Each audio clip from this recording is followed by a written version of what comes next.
السلام علیکم۔ آج کی اس ویڈیو میں بات کریں گے ایک بہت بڑے بدبخت عبادت گزار شخص کی۔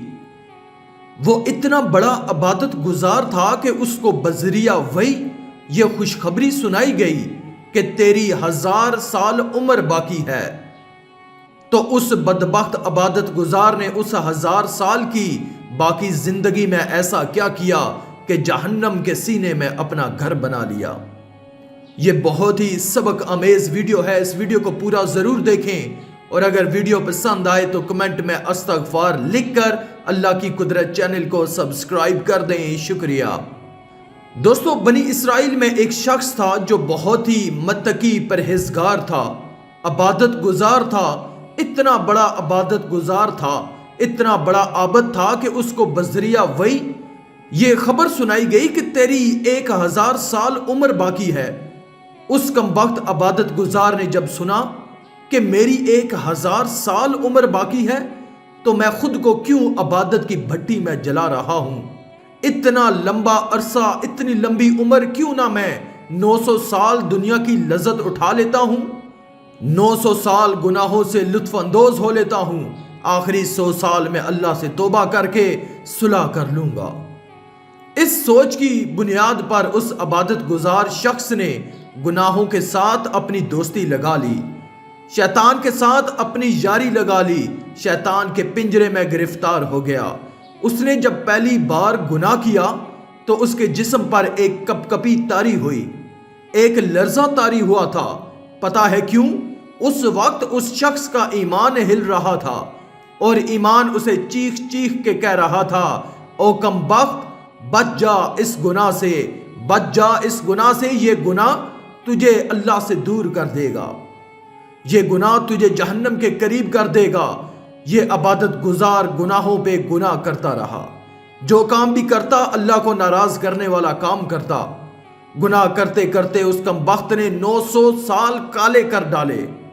900 سال گزر گئے، 100 سال باقی رہ گیا۔ اب اس شخص نے کہا کہ ابھی تو 100 سال باقی پڑا ہے، آخری 10 سال میں جا کر توبہ کر لیں گے، 90 سال پھر دنیا سے مزے اٹھا لیتے ہیں، گناہوں سے لطف اندوز ہو لیتے ہیں۔ جب گناہ کر رہے ہوتے ہیں، جب نفس کی خواہش پوری کر رہے ہوتے ہیں تو کتنا لطف آتا ہے، کتنا مزہ آتا ہے، کتنا سکون آتا ہے، کتنا چین و قرار آتا ہے۔ کیوں نہ 90 سال اور بھی گناہوں سے لطف اندوز ہو لیتے ہیں، آخری 10 سال جا کر گناہوں سے توبہ کر لیتے ہیں۔ 90 سال اور بھی اس کم بخت نے کالے کر ڈالے، آخری 10 سال رہ گئے۔ شیطان نے اس کم بخت عبادت گزار کو کہا کہ ابھی تو 10 سال باقی پڑے ہیں، کوئی بات نہیں، آخری سال جا کے توبہ کر لینا، 9 سال اور بھی گناہ کر لے، اور ابھی 9 سال دنیا سے مزے لے لے۔ 9 سال اور بھی اس کم بخت شخص نے کالے کر ڈالے، آخری سال رہ گیا، پھر آخری مہینہ رہ گیا، پھر آخری ہفتہ رہ گیا۔ اس کمبخت نے کہا کوئی بات نہیں، آخری دن اللہ سے توبہ کر لوں گا، آخری دن بھی یہ کر لوں وہ کر لوں، اس کے بعد توبہ کر لوں گا۔ یہ کرتے وہ کرتے کرتے روح دبوچ لی گئی، اللہ اکبر، بغیر توبہ کے مر گیا، توبہ نہ کر سکا۔ میرے بھائیو، اگر یقین بھی ہو کہ میری زندگی اتنی لمبی ہے پھر بھی انسان کو گناہ نہیں کرنا چاہیے۔ میرے آقا صلوات و سلام نے صحابہ سے پوچھا، صحابہ، جواب آیا جی یا رسول اللہ۔ فرمایا زندگی اور موت کے بارے میں تمہارا کیا خیال ہے؟ کسی نے کہا کہ حضور، زندگی اور موت کے بارے میں ہمارا یہ خیال ہے کہ فجر کی نماز پڑھی ہے، پتہ نہیں ظہر کی نماز پڑھیں گے یا نہیں۔ دوسرے صحابی نے کہا حضور، عصر کی نماز پڑھی ہے، پتہ نہیں مغرب کی نماز پڑھیں گے یا نہیں۔ اور بھی کافی صحابہ نے کچھ کہا۔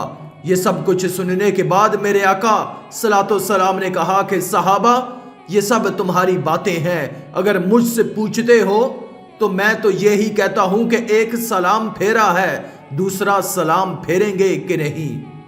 موت اس قدر قریب ہے، ہمارا قدم دن بدن موت کے قریب ہوتا چلا جا رہا ہے۔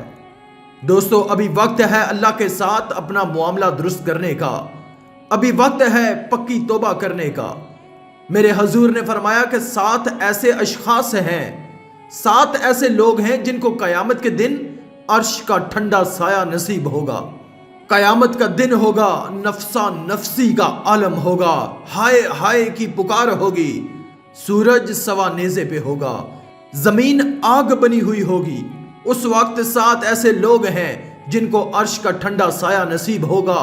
ان میں سے ایک وہ نوجوان ہے جس نے جوانی میں اللہ سے توبہ کر کے اپنے اللہ کے ساتھ اپنا معاملہ درست کر لیا، جس نے جوانی میں توبہ کی، جوانی میں اللہ کا محبوب بن گیا، جس نے جوانی میں خود کو اللہ کے نام پہ قربان کر دیا، دین کی راہ پہ اپنی جوانی ڈال دی۔ رسول اللہ نے فرمایا کہ میں اللہ کا حبیب ہوں۔ پھر فرمایا جو جوان جوانی میں توبہ کرتا ہے وہ بھی اللہ کا حبیب بن جاتا ہے۔ جوانوں آؤ نا اللہ کے حبیب بن جاؤ، آؤ نا اللہ کے دوست بن جاؤ۔ جب تم اپنی ساری زندگی مالک کے نام کر دو گے تو پھر وہ ساری کائنات تمہارے نام کر دے گا۔ میرا اللہ فرماتا ہے بندے تو نے ہمارے ساتھ کیا کیا، اور دیکھ تو صحیح ہم نے تیرے ساتھ کتنا اچھا سلوک کیا۔ تو نے ہمارے ساتھ جو کچھ بھی کیا ہے دنیا والوں کے سامنے ہم نے تجھے رسوا تو نہیں ہونے دیا، دنیا والوں کے سامنے ہم نے تجھے ذلیل تو نہیں کیا۔ اے بندے بتا تو صحیح تو نے ہمارے ساتھ کیا کیا، اور دیکھ تو صحیح ہم نے تیرے ساتھ کتنا اچھا سلوک کیا۔ اے انسان اتنا تو بتا دے کہ اللہ کے ساتھ تعلق توڑ کر تو کس کے ساتھ جوڑنا چاہتا ہے۔ اے انسان دنیا کے بادشاہوں کے دروازے تو رات 12 بجے بند ہو جاتے ہیں، دنیا کے بادشاہ تو رات 12 بجے سو جاتے ہیں، پوری کائنات کے اندر ایک ہی میرے کریم رب کا دروازہ ہے جو ہر وقت ہر گھڑی کھلا رہتا ہے۔ اے نوجوانوں اللہ جب ناراض ہوتا ہے تو روٹی بند نہیں کرتا، اللہ جب ناراض ہوتا ہے تو رزق بند نہیں کرتا، اللہ جب ناراض ہوتا ہے تو وہ سورج کو حکم نہیں دیتا کہ فلاں شخص میرا نافرمان ہے، تیری کرنیں اس کے آنگن میں نہیں جانی چاہیے۔ نہ بندے نہ، اللہ جب ناراض ہوتا ہے تو سجدوں کی توفیق چھین لیتا ہے، اللہ جب ناراض ہوتا ہے تو من اجڑ جاتا ہے۔ کسی کو غم دے کر، کسی کو دکھ دے کر، کسی کو تکلیف دے کر سکون کی نیند سونے والو، اپنے ضمیر کا جنازہ پڑھ لو، آپ کا ضمیر فوت ہو چکا ہے۔ روٹی امیر شہر کے کتوں نے چھین لی، فاقہ غریب شہر کے بچوں میں بٹ گیا۔ چہرہ بتا رہا ہے کہ اسے مارا ہے بھوک نے، حاکم نے یہ لکھا کہ یہ کچھ کھا کے مر گیا۔ بادشاہ کے دروازے پر ایک فقیر آیا، اس نے پھٹے پرانے کپڑے پہنے ہوئے تھے، اس کا بھی ایک ہی لباس تھا، وہ بھی پھٹ گیا۔ جہاں بادشاہ کے کتے باندھے ہوئے تھے وہیں فقیر آ کر بیٹھ گیا۔ فقیر بیٹھ کر کہتا ہے کہ بادشاہ مجھے ایک بات تو بتا۔ کہا کہ اگر میں تیرے دروازے پر ابھی ابھی مر جاؤں بتا تو صحیح تو میرے ساتھ کیا سلوک کرے گا۔ کہا مثال کے طور پر اگر میں تیرے دروازے پہ مر جاؤں تو میرے ساتھ کیا کرے گا؟ بادشاہ نے کہا کہ تجھے کفن دے کر دفن کر دوں گا۔ فقیر کی چیخ نکل گئی، فقیر رو کر کہنے لگا بادشاہ میرے مرنے کے بعد میری مردہ لاش کو ڈھانپنے کے لیے جو مجھے کفن دو گے نا وہ آج ہی دے دو تاکہ میں اپنی زندہ لاش تو ڈھانپ سکوں۔ بادشاہ میرے مرنے کے بعد تمہارا دیا کفن کس کام کا دینا ہے تو آج دو، آج مجھے کپڑوں کی ضرورت ہے۔ جس غریب کے بارے میں میرے نبی نے فرمایا تھا کہ میری امت میں سر اٹھا کے چلنا، ہم نے اس غریب کا سر مٹی میں ملا دیا۔ ہم نے اس غریب کو اتنا ذلیل، اتنا رسوا کیا کہ ہم نے اس کا جینا حرام کر دیا۔ آخر میں اللہ رب العزت سے دعا ہے کہ اللہ ہمیں نیک اعمال کرنے اور برائی سے بچنے اور بچانے کی توفیق عطا فرمائے، آمین یا رب العالمین۔ آج کی اس ویڈیو میں تھا بس اتنا ہی۔ مزید اسلامی ویڈیوز حاصل کرنے کے لیے اللہ کی قدرت چینل کو سبسکرائب کر دیں اور ساتھ میں موجود بیل کے آئیکن کو دبا کر آل پر کلک کر دیں۔ شکریہ۔